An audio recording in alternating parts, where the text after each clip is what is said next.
Conduce Pablo Silva Olazábal. Produce Gustavo Germán. Auspicia Biblioteca Nacional y Centro Cultural de España. Amigos, bienvenidos a Radio Uruguay, bienvenidos a La Máquina de Pensar. ¿Cómo están? Estamos aquí en La Máquina de Pensar, estamos en una semana dedicada a canciones, cine, poesía, cuentos, en la semana en que arrancó la Feria del Libro, la Feria Internacional del Libro. Ayer estuvimos en los estudios de Radio Uruguay, en el atrio de la Intendencia, ahí en el medio de la Feria del Libro, y mañana vamos a estar, mañana viernes, en general La Máquina va de lunes a jueves, mañana viernes vamos a volver a estar con Roberto Aprato y con Dina Díaz, hablando de sus últimos libros, ahí en medio de la feria, en medio de los libros. Tenemos a Gonzalo Gervás ahí en controles de emisión, está controlando perfectamente todo, lo tenemos al flaco Germán, y ya arranco para darle la bienvenida a un escritor, a un cuentista, y últimamente no sé por qué, pero hay un montón de libros de cuentos que están surgiendo. ¿Cómo andas, Duilio? Hola, ¿cómo andas? ¿Bien? Duilio Luraschi. Luraschi. Que siempre tiene Luraschi, Duilio. En fin, Duilio Luraschi es un escritor que se ha especializado en cuentos. Te especializaste en cuentos que es no es frecuente, digamos. No, es donde me siento más cómodo, ¿no? O sea, si bien el que escribe de todo un poco. Sí, no sé. A mí como que el cuento es el lugar donde puedo desenvolverme con fluidez. Pero aparte, digo, sin desenvolverte, pero aparte te desenvolves mucho, digamos, porque como que haces muchos cuentos. Hago muchos cuentos, sí. Escribo muchísimo. Igualmente publiqué unos cuantos, pero no, escribo muchísimos más. Llevas 8 libros aquí publicados, ¿no? Llevo 10. 10 libros. 10 libros publicados. Sí. 10 libros de cuentos. De cuentos todos. Te decía porque en general se habla de que los libros de cuentos, bueno, ya sabés, ¿no? Y de hecho aquí que pasa mucha literatura por La Máquina de Pensar, en general no se ven tantos libros de cuentos, y ahora no sé por qué razón, bueno, digo, el tuyo hace un tiempo que lo tenía, hace, no sé, era un mes, pero esta semana estaba el de Hugo Burel, que sacó un libro de cuentos, ayer Luis Fernando Iglesias, que sacó otro libro de cuentos, y ahora me olvido, pero sé que había otros 2 o 3 más en la vuelta, que incluso pensé en juntarlos todos. Dina Díaz, que también sacó un libro de cuentos hace muy poquito, y mañana vamos a hablar. Pensé en hacer toda una semana de cuento, pero digo, no, porque la lectura del cuento no es tan fácil capaz como la novela, ¿no? O sea, cada cuento hay que volverte a zambullir en la piscina. Y sí, es una apuesta distinta, ¿no? Sin llegar a decir lo que se dijo, de que el cuento te gana por nocaut y la novela, por puntos, sin llegar a eso, te jugás todo en el cuento, ¿no? En pocas páginas te jugás todo. Y la novela como te puede dar una chance más de describir alguna página con alguna descripción, alguna cosa, pero el cuento te jugás a que el lector esté realmente interesado, si no tira el libro y se dedica a otra cosa, ¿no? Claro, yo ayer no, cuando estuvo acá Hugo Burel dije lo mismo, capaz que me reitero, pero cuando entrevisté a Alberto Fuguet, el escritor chileno, que ha escrito cuentos, ha escrito novelas, obviamente, bueno, un tipo también multifacético, porque es guionista, director de cine también. Él decía que una de las cosas que le llamaba la atención era, o se preguntaba por qué en una época de tanta aceleración y tanta fragmentarización de las cosas, por qué el cuento está arrumbado a un costado y no tiene éxito, no tiene tanto éxito, no está en su apogeo, sino al contrario, lo que tiene éxito son las novelones de 1000 páginas o de 800 páginas. Y la contestación que se daba, o sea, la hipótesis que tiraba era de que para un lector empezar una ficción, digamos, zambullirse, lograr entrar, ¿no? Es puede ser un gran esfuerzo, pero una vez que lo logra, tiene asegurado 800 páginas. Y en el caso de un cuento, en cada vez tiene que hacer ese esfuerzo, digamos, como que exige más para el lector. Sí, hay lectores que son lectores de cuentos. Yo soy un lector de cuentos. No solo escribo cuentos, sino que leo cuentos. Pero en el Río de la Plata se dio mucho. Hay una tradición espectacular. Se da muchísimo sí. lo de los cuentistas. Pero en otras latitudes no. O sea, es algo que no no ha dado todavía con, Sí. bueno, la gran masa de público. ¿No? Incluso, digamos, aquí, digamos, las grandes novelas son muy recientes, digamos, en otros países novelones de 800 páginas, y aquí no es aquí hay una tradición impresionante de cuento, ¿no? De cuentista. En tu caso, este libro, este último libro que sacaste, Soñé que estaba ciego, no fue editado en Uruguay, fue editado en Argentina, cosa que me llamó la atención. ¿Cómo fue eso? Mirá, eso fue a través de un amigo que fue el que hizo un cómic de Vértigo, ¿sí? Vértigo es un cuento tuyo. El primer cuento y el primer libro que publiqué. Ah, no lo leí yo, sí, el primer libro es del año 95, publicó, sí, acá. Sí, se publicó en el 93 en revistas, en Relaciones, en Graffiti salió por el 93 por ahí, y en el 95 titula el primer libro. Y este amigo Mario, amigo después, ¿no? Yo no lo conocía. Un buen día se apareció con un cómic, una historieta. ¿Y es argentino o es uruguayo? No, es uruguayo. Ajá. ¿Mario cuánto se llama? Se llama, firma El Gordo Mario. El Gordo Mario. El Gordo Mario, le gusta que le digan El Gordo Mario. Él es uruguayo. Y me dijo, mira, conocí una muchacha acá justo que venía por el peatonal Sarandí, él estaba haciendo ahí unos dibujitos, ahí unas cosas, que tiene una editorial en Argentina y me gustó la onda, no sé qué. Y me pasó el mail. Yo le escribí y en la primera instancia no hubo mucho feeling, no nos pusimos de acuerdo. Y después al tiempo digo, bueno, vamos a ver cómo es la cosa. Y me pareció una buena oportunidad para que en la otra orilla me dieran mis cuentos y dieran el feedback. En el caso de, digamos, el Gordo Mario, ¿él te adaptó ese cuento Vértigo a la historieta? Sí. ¿Y fue publicado en algún lado? Fue publicado en un fanzine que se llamaba Aguarda el Auto. Eso es en la época de los fanzines. Sí, los fanzines, en las revistas subterráneas. Las revistas subterráneas, sí.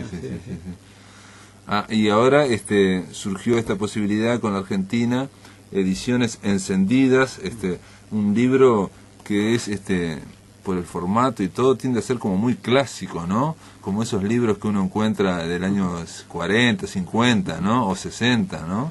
No sé si digamos de editados acá en Uruguay, pero viste que había una época de ediciones, no sé si argentinas, digamos, o mexicanas, ¿viste? O españolas también, ¿no? Claro, una edición típica de bolsillo, ¿no? Con un formato de bolsillo, austera la tapa, sobria, intervine bastante en lo que es el diseño. No en el diseño en sí, ¿no? Pero me gustaba elegir cómo me gustaría el libro, ¿no? Y quedé conforme realmente. Pero ¿en qué sentido cómo te gustaría el libro? Digo, ¿el formato ya estaba impuesto o no, vos lo propusiste? Yo propuse el formato, propuse la extensión de cuentos, iba a ser un libro más grande, luego resultó un libro de relativamente pocos cuentos. Sí, pero son 100 páginas para un libro de bolsillo, está más que bien, digamos, ¿no? Está más que bien.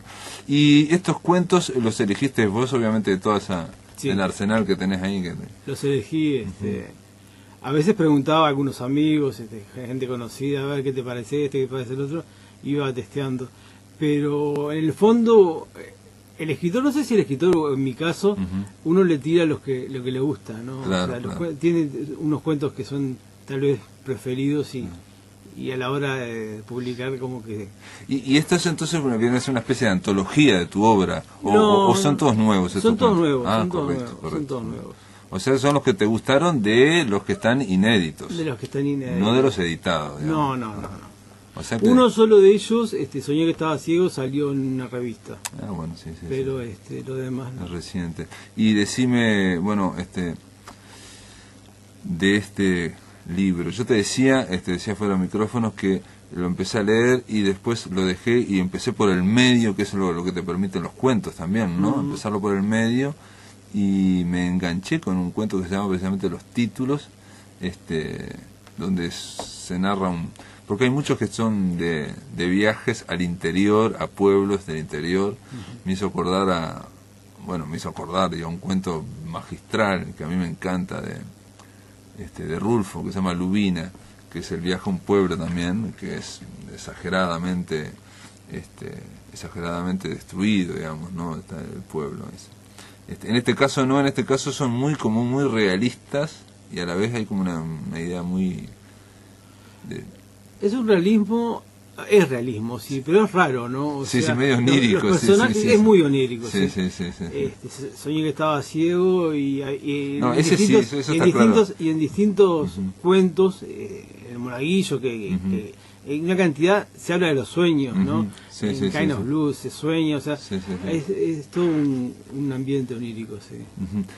Pero los títulos que yo te decía, no, digamos, hay varios o hay otro después del que sigue los títulos que son, digamos, el ambiente de, no, ni siquiera de pueblos, de villas miserables en el interior de la República Oriental de Uruguay o de Argentina, donde estamos hablando de boliches que son salidos del tiempo, del año 40. 40, ¿no? 50, sí. Los ubico más o menos en esa época. Bueno, se habla de Montes en un momento, pero como que Montes es una gran ciudad al lado de ese pueblo, ¿no? O sea... Sí, son pueblos perdidos en el espacio y en el tiempo, ¿no? No hay datos para que sea del año 40, 50, pero me los imagino, claro, más o menos en esa época. Y sí, son pueblos donde se llegó en bicicleta, en tren, tren que pasaba una vez al día, o sea... Sí, o que pasaba antes en muchos trenes y ahora no pasa ninguno. No pasa ninguno.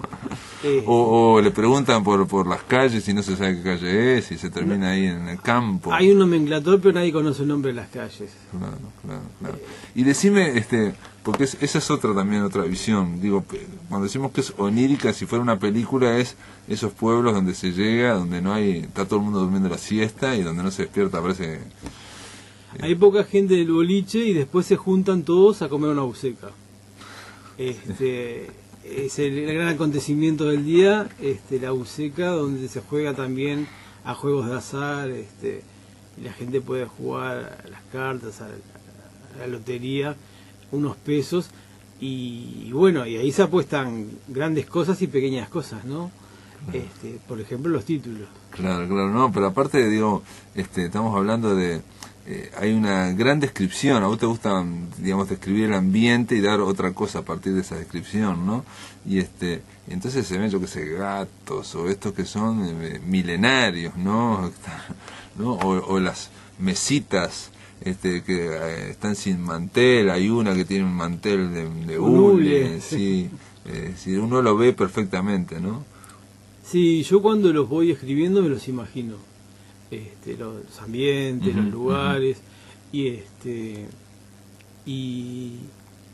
sí, me gusta describir esos lugares que decís, ¿dónde es esto? ¿No? ¿Dónde me metí? Sí, siempre es como un extranjero, un forastero que aparte es bastante inepto, ¿no? En general es bastante, tiene problemas para... Pero mi pregunta es esta, vos sos de Montevideo, o sea que todos estos pueblitos son más bien imaginarios, son como la quinta esencia del pueblo que está hecho polvo. Mirá, soy de Montevideo y conozco pocas ciudades del interior, conozco 4 o 5 ciudades del interior, pero mi padre durante un lapso, yo diría unos 20 años, tuvo que viajar por trabajo al interior. Y él venía con cuentos. Correcto. Venía con cuentos. Y eso, unido un poco a lo que eran los cuentos de mi abuelo, o sea, siempre se nutrió mi familia de grandes personas que hacían cuentos, que narraban situaciones, y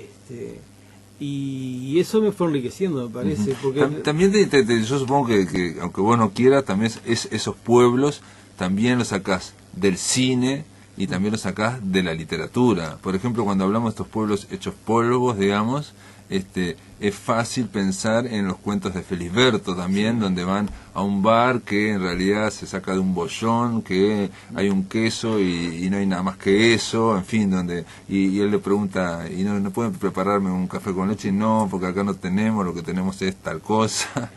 No, Felisberto está, claro, sí, dentro de los grandes para mí, ¿no? Y bueno, y sí, del cine también, y por ejemplo, yo cuando era chico, ahora hablando de los años 40, 50 y capaz que yendo hacia más atrás todavía, cuando era chico yo estábamos en la dictadura, ¿no? Entonces las películas que pasaba Canal 5 eran películas argentinas de los años 40, de Enrique Serrano, toda esa gente. No sé si era por motivos políticos, porque no tocaba ningún tema actual, Sí. o porque las conseguía baratas, o quién sabe por qué, y me nutrí durante... ¿Pero qué películas, por ejemplo? Yo no me doy cuenta de qué películas. Los martes orquídea, todo ese tipo, eran películas de situación. Flores blancas para mi hermana negra, o rosa blanca de libertad, algo así. Ese tipo de películas. Claro, claro. Y yo veía con mi abuela ese tipo de películas, y ahí saco incluso algún modismo. Sí. Como puede sacar Manuel Puig, por ejemplo, de su tía, que decía: yo escucho a mi tía hablar cuando era chico, y sacaba expresiones y cosas, y puede también interferir. Claro, porque esas películas eran muy de situaciones, y generalmente, aunque el argumento no era muy bueno, las escenas y los actores estaban extraordinarios, ¿no? Eran personajes. Y yo lo veía con ojos de niño. Yo después no volví a... Sí, vos decís que la calidad cinematográfica no. Después tenés otro cuento, por eso digo, uno se engancha con los títulos en mi caso, y hay una seguidilla, el más pequeño, que es lo mismo, digamos, estamos hablando de... Eso sería una ciudad pequeña, pero no tan pueblo... No tan destruido, tan villa microscópica como era el anterior. Igual es un almacén que vende por 100 gramos de azúcar, y tiene los bollones, y te vende la grasa y las botellas de leche, sí, eso es. Pero igual el tipo de almacén también parece salido de los años 50, digamos, ¿no?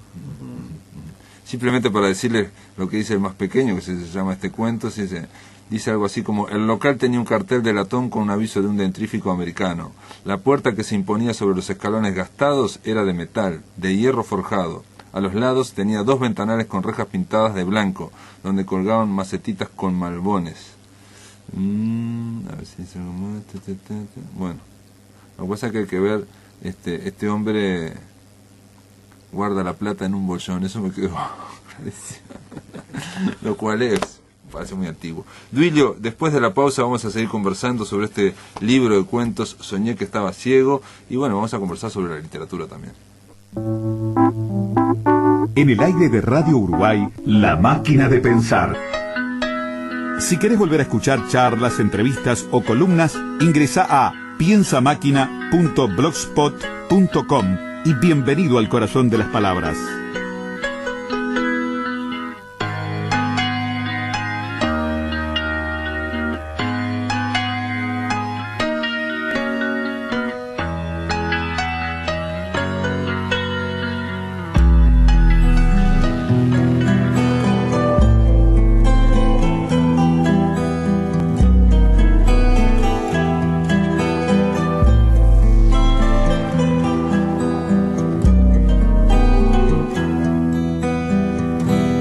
Vestidas de gris las veo pasar, tocándose el pelo para saludar. Vestidas de gris las veo pasar, tocándose el pelo para saludar.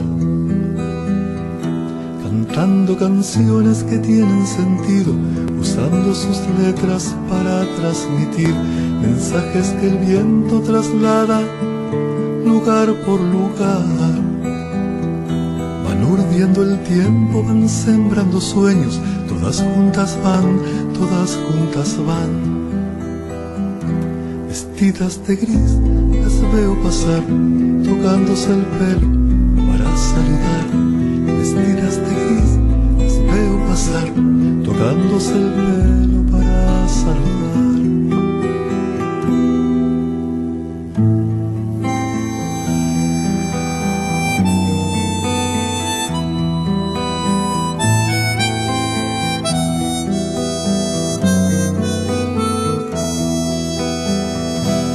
Pasado el tiempo, algunas no están, hoy quisiera verlas, mis compas, gurisas, gurisas, ¿por dónde andarán?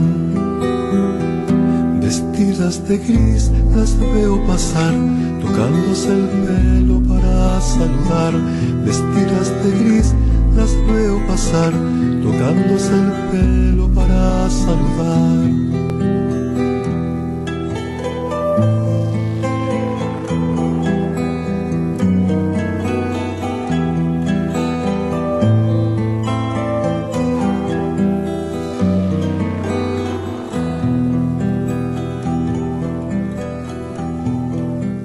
Andrés Estañaro nos estaba cantando Vestida de Gris, este tema, que es parte de ese disco en el que las mujeres hacen su poesía, ¿no? O sea, las poetas.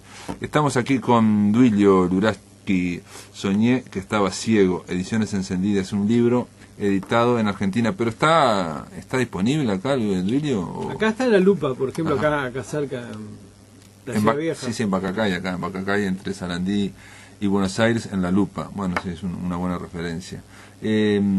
Nada, te decía de este libro, que un poco para terminar de conversar de este libro, de este último libro tuyo. Por un lado están estos viajes al interior que son impresionantes, un interior mítico casi, ¿no? Yo creo que ni como Morosorio, porque por Morosorio también tiene esa cuestión a veces un poco como no onírica, pero abstracta, ¿no? O sea, están ellos en un boliche y parece que ese boliche estuviera en la galaxia, o sea, totalmente en abstracto, no hay ninguna coordenada de nada, ¿no? O sea, son 3 o 4 tipos en un entorno mostrador que van a ir y no hay nadie más, ¿no? En ese sentido, como la abstracción de esos boliches, ¿no? Y después tenés la otra mitad de los cuentos, digamos, no sé si la mitad, que es más bien onírico o más bien de absurdo, digamos, más bien de absurdo. Hay un tipo que viene a comer huevos, por ejemplo. Sí, es de absurdo, sí. Es un hombre que va a batir un récord en un pueblo de comer huevos. O sea, un pueblo también, volvemos a los pueblos chicos, ¿no? Sí, un pueblo donde el acontecimiento era que ese señor iba a comer 215 huevos. Y nadie le cree, y todos hacen especulaciones. Y hacen apuestas, se monta todo. Sí. Y bueno, y ahí está la iglesia y todo, no sé qué, todos, una gran expectativa para que este hombre, a ver si, no sé en cuántas horas se pueda comer 215 huevos, ¿no? No, y aparte está el tema de cómo se organiza para el pueblo. ¿Cómo cocinar 215 huevos? Porque hay que ver esa parte también, ¿no? Sí, de dónde los sacan y cómo los cocinan. Sí. Y ahí todo el mundo ayudando, todas las amas de casa ayudando, no sé cuánto.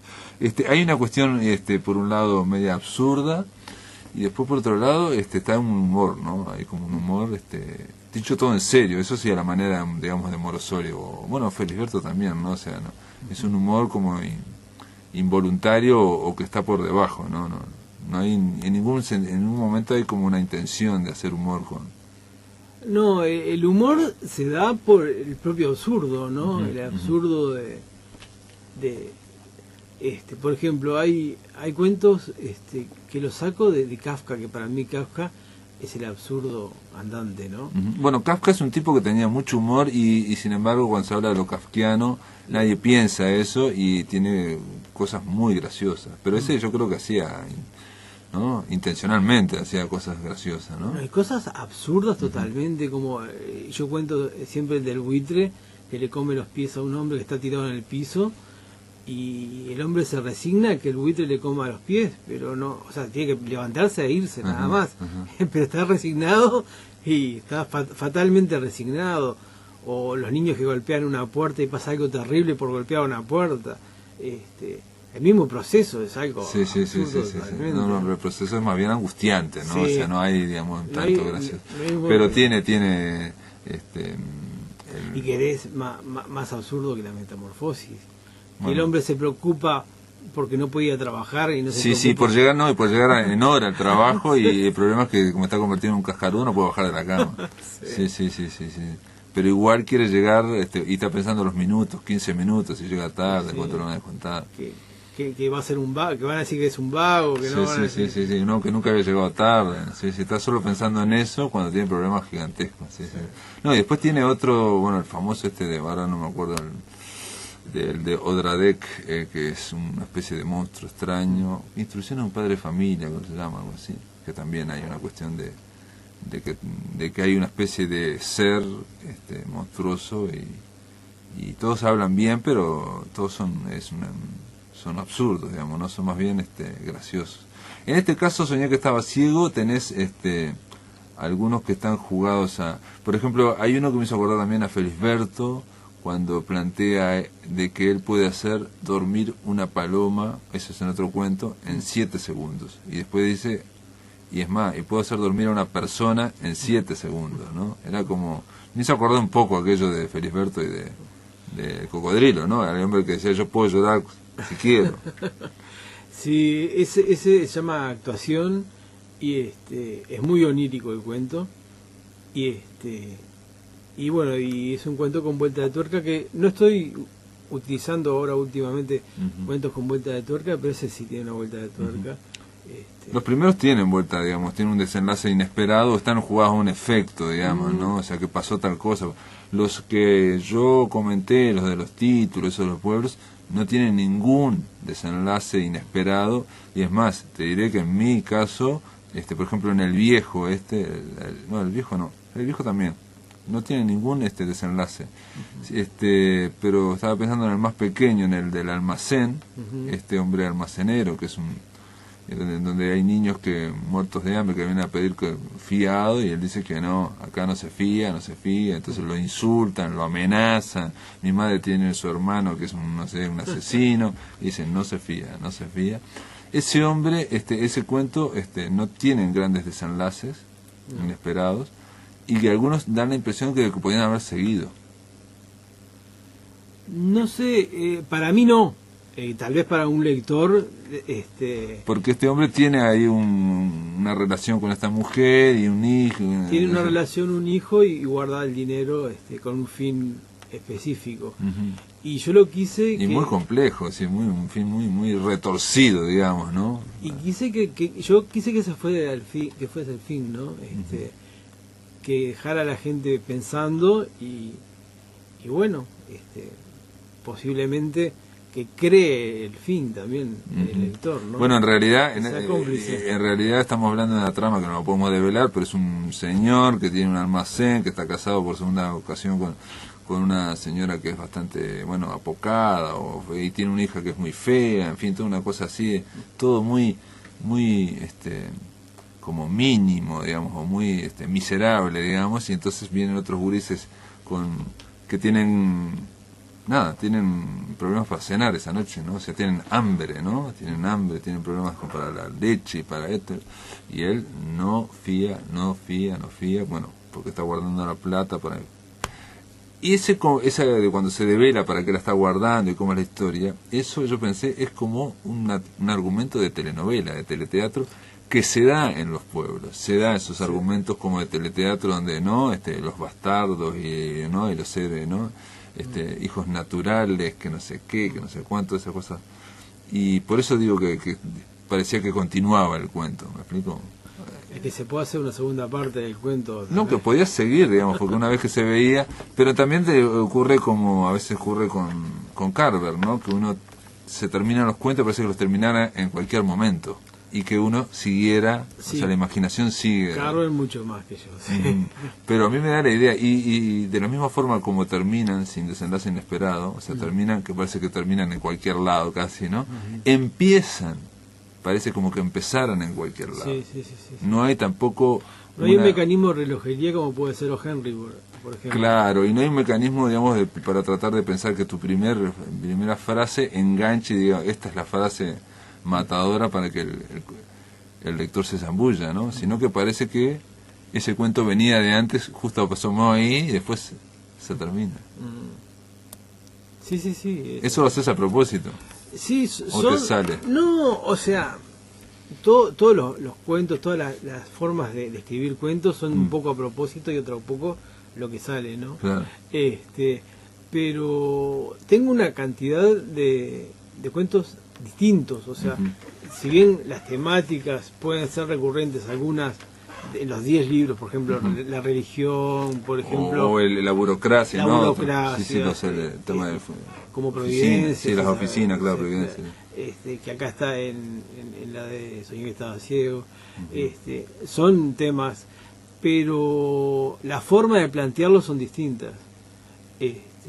pienso que cada libro hay una apuesta distinta. Y en este caso, ¿cuál sería la apuesta? La apuesta sería a lo minimalista. Entonces, Carver está ahí. Está ahí. Claro, tenés que conseguirte un editor como Carver. Y sí, ¿no? Porque ahora se descubrió que no era Carver, me parece que era el editor. El editor le hacía un poco de edición, ¿no? Como en inglés, edición. Sí, le editaba, pero al extremo que esto que llegó a ser la marca del orillo de Carver, de que los cuentos terminan y uno sigue pensando porque este hombre lo terminó antes, parece que lo hacía el editor, no era el propio Carver. No era Raymond Carver. Escuché eso, sí. En fin, en tu caso, no, lo haces vos. No, por ahora no encontré el editor, o el editor tipo Bukowski que le pagaba para que escribiera. Para que escribiera, sí, Bukowski también con unos empleos horribles en el correo, acá y allá, jugaba las carreras para cambiar su suerte, y un día le llegó el editor que dijo, bueno, ¿se trata de escribir? Sí, lo único que haces bien, se trata de escribir, y yo te pago $100 creo que era por día o por semana, no sé qué, y él ahí se puso a escribir, sí. Bueno, Duilio, está presentado Soñé que estaba ciego, es un libro de cuentos, el 10º, ¿no? Me dijiste que es el 10º, para aquellos que les gusten leer cuentos o para aquellos que les gusten entrar en la obra de Duilio, que quieran entrar a conocer a Duilio Luraski, pueden ir ahí a, dijimos, La Lupa, ahí en Bacacay, entre Buenos Aires y Sarandí, Peatonal Sarandí. Que la gente de Bacacay ahora nos escribió porque también tiene un sello editorial, Criatura Editora, y van a estar presentando hoy justo con Leo Maslía 2 libros de Leo Maslía, los últimos 2 libros. Nada, gracias por estar acá en La Máquina de Pensar, Duilio. Bueno, muchas gracias a ustedes. En el aire de Radio Uruguay, La Máquina de Pensar.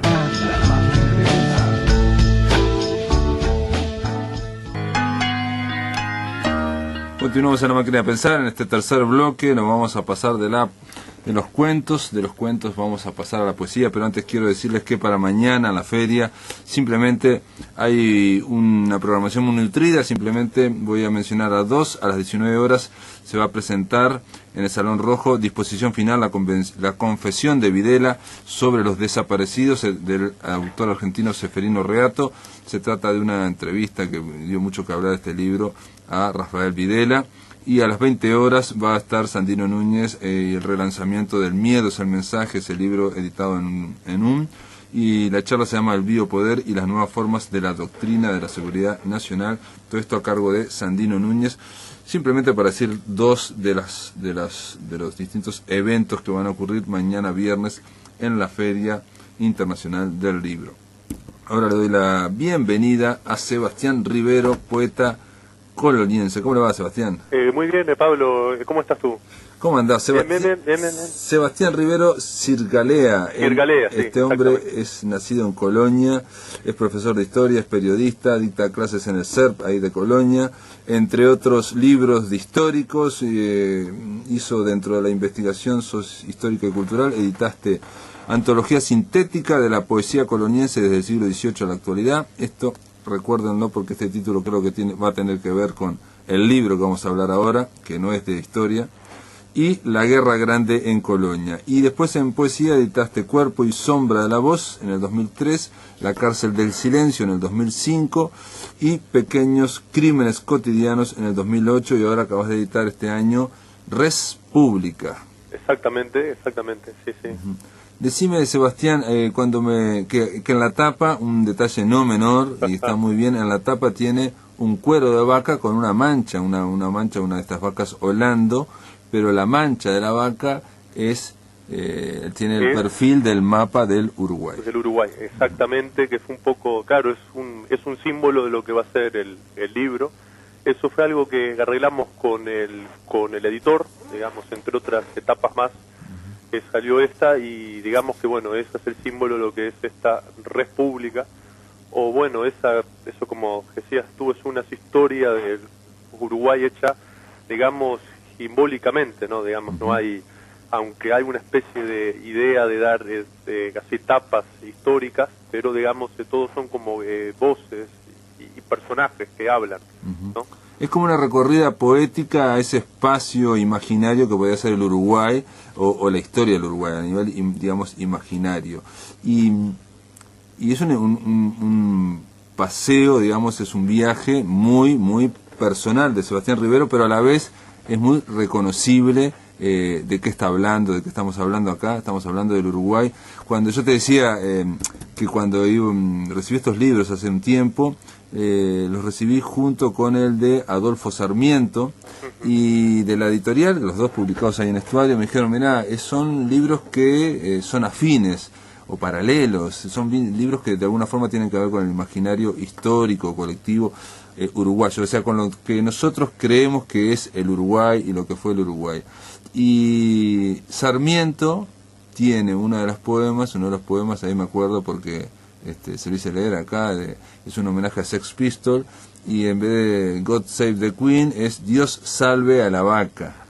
Sí, exactamente. Y en como una especie de leitmotiv, como en Uruguay tenemos que estar continuamente diciendo Dios salve a la vaca porque todo está en torno a la vaca, no sé qué. En tu caso, en la tapa del libro tuyo ya está la vaca. Sí, ya está. Bueno, incluso está ese juego, ¿no?, de la res como cosa y como vaca. Claro. Y sobre todo, digamos, bueno, se plantea ahí el rol del Estado, de fascismo, ¿no?, de ese rol de un así Estado hecho sobre la vaca, ¿no?, digamos, pese a todo ese grado que se quiso dar de abstracción o de ese culto a las leyes, finalmente, ¿no?, esa cosa ilustrada que se basa en la vaca, ¿no?, en ese culto a la vaca. Uh-huh. Sí, digamos, la cuestión básica que en Uruguay, bueno, hay no sé cuánto, no sé si hay 7 millones o 10 millones entre vacas y ovejas, y eso fue, digamos, desde antes que existiera el Uruguay. Acá uno de tus poemas, por ejemplo, simplemente para que sepan, empieza a hablar de instrucciones para la cría científica de ovejas en los rebaños de la América del Sur, y ahí hay, vos usás, pero para manipularlo poéticamente, el poema se llama Instrucciones para la cría de ovejas, usás fragmentos de historia, de textos históricos. Sí, eso es un texto que apareció en la prensa en 1867, que es cuando justo estaba ese boom del ovino, y entonces, digamos, es que se daba las instrucciones esas, ¿no?, que incluso uno las leyes son muy cómicas, ¿no?, digamos, uh-huh, en cuanto todo lo que hace falta para esa buena cría, ¿no? Sí. Hablas también en el mismo poema, que es bastante largo, decís que una vaca pastando frente a un alambrado donde cuelgan, secándose al sol, cueros de otras vacas. Las vacas son entes metafísicos y ya no vienen ni van, tampoco ven en un campo verde un día de febrero, porque están muertas, congeladas en la carne y la escritura. Y cuando hayamos liquidado la escritura de nuestra vaca propia. Claro, claro, sí, es un poco ahí, bueno, que todo hacer libros en parte es que juego con bueno, en este caso el tema de la vaca, pero a la vez de los textos hechos sobre vacas, como el de Fierro, ahí, digamos, que está esas citas, ¿no?, digamos. También citas no solamente esos fragmentos de textos históricos, sino que intercalás poesías, poemas, versos sin aclarar ni saber de dónde.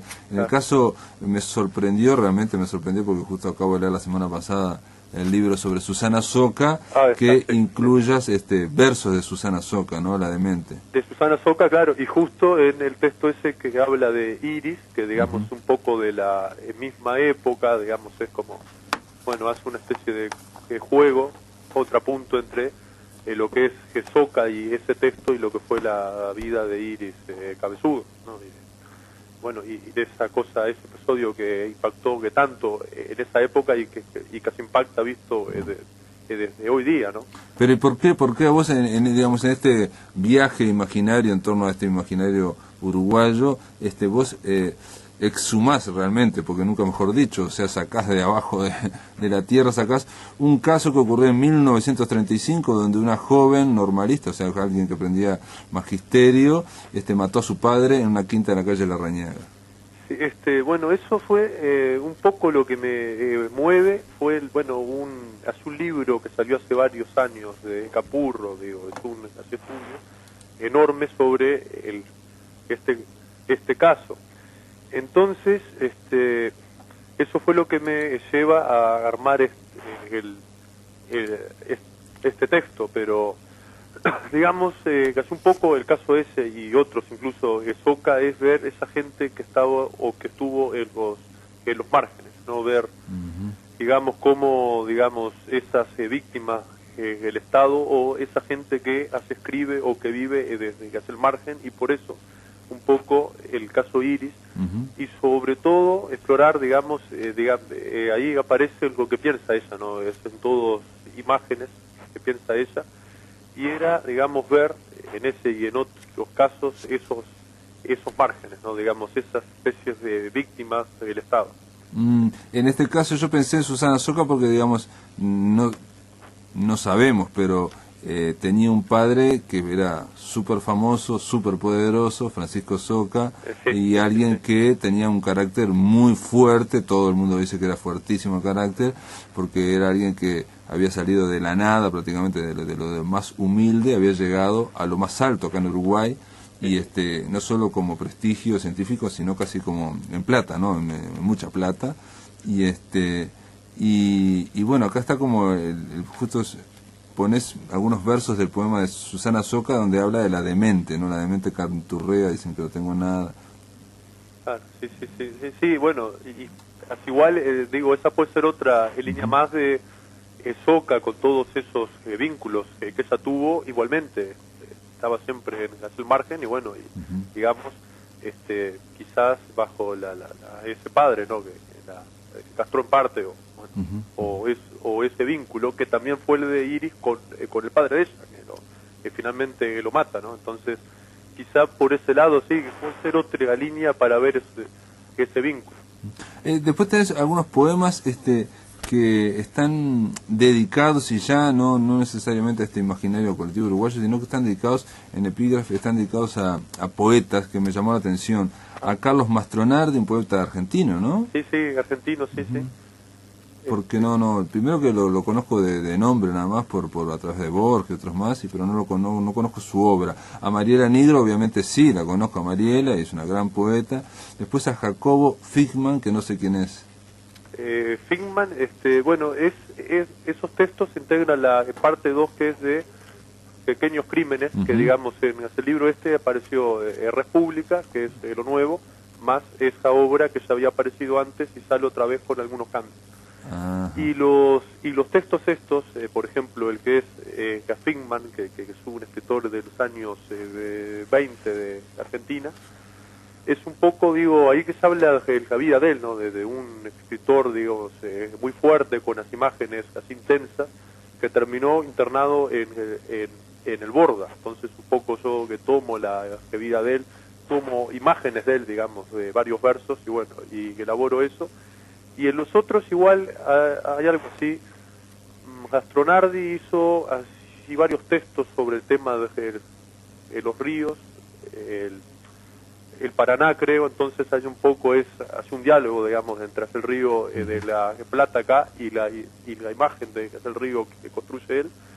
Y por otro lado, el epígrafe de Mariela Nigro es así igual, con un libro que publicó ella, que es El río Vertical, creo que apareció hace años, que un poco ahí me dio pie para establecer como el diálogo ese, ¿no?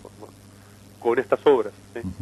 Las márgenes, hay otro poema, y al final el último poema tiene que ver, digamos, alude a lo que es el río, desde el punto de vista de Colonia, obviamente de todo el litoral, como cárcel, el río como cárceles, como túneles en la sangre. Y bueno, va a una cosa terrible, ¿no? Que es el tema de los desaparecidos. De los desaparecidos, sí, bueno, el texto es un poco así tomo de recuerdos míos de casi infancia y de cuentos de Colonia, de cuando se encuentran en estas playas bolsas con NN.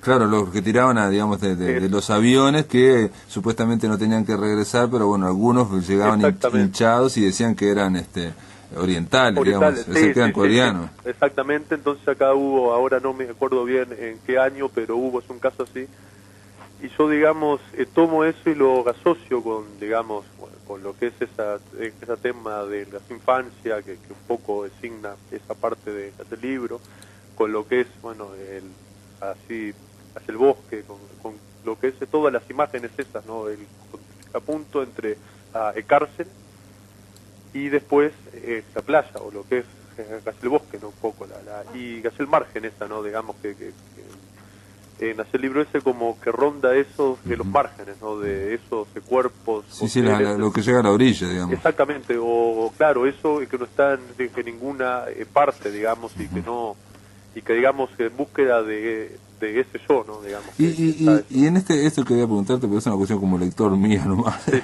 porque vos intercalás versos. En uno intercalás versos de Susana Soca, en otro intercalás versos de una canción de Jaime Ross. Sí, exactamente. La de aquella, Sí, ahora que no me acuerdo. La del Estadio Centenario, Las Luces del Estadio. Las Luces del Estadio, que es una canción hermosísima, tiene un texto brillante, Las Luces del Estadio. Pero también intercalás que no lo saqué, Las Colas de Zorro. No, eso te digo, claro, eso es un verso, eso es mío, pero como que está, digo, en otro... en Versalita, sí. Claro, es para darle como ese juego a mí, como hablabas de colas de zorro plateadas, y yo digo, esto será de alguien, pero no, eso, claro, eso se me dificultaba un poco por eso, digamos, en parte Ursíbal Sari con versos de otros, y en otros son como para dar un cambio en las voces, digo. Está bien. Y bueno, ¿te animás a leer algo ahí para terminar? Sí, hace un texto, el texto que abre el libro. Dale. Y digamos que hace un poco se puede ver la tónica. Un país igual a una caja de paredes negras, secreto sumergido, mariposa muerta en llamas, enorme medusa imposible al borde del abismo, resumen de la noche que acaricia las paredes laterales, pequeña caja en penumbras, guardarás el grito en el fondo del derrumbe. Ahí está. El derrumbe, sí. Sí, esa es un poco la idea esa, ¿no? Que abres el libro, ¿no? Sí, Caja. Y la idea del derrumbe que es bastante onetiana también. Sí, hay algo, de eso en otros textos, ¿no? Digamos. Claro, sí, del derrumbe, bueno, eso lo tiene también de la decadencia, como es Sarmiento. A mí me quedó otra pregunta, pero ya para el final, y es una cosa muy personal, la de Jacobo Figman, el Anunciado, él habla, en un momento hablas vos, obviamente, escribís el Cristo rojo de tu sangre.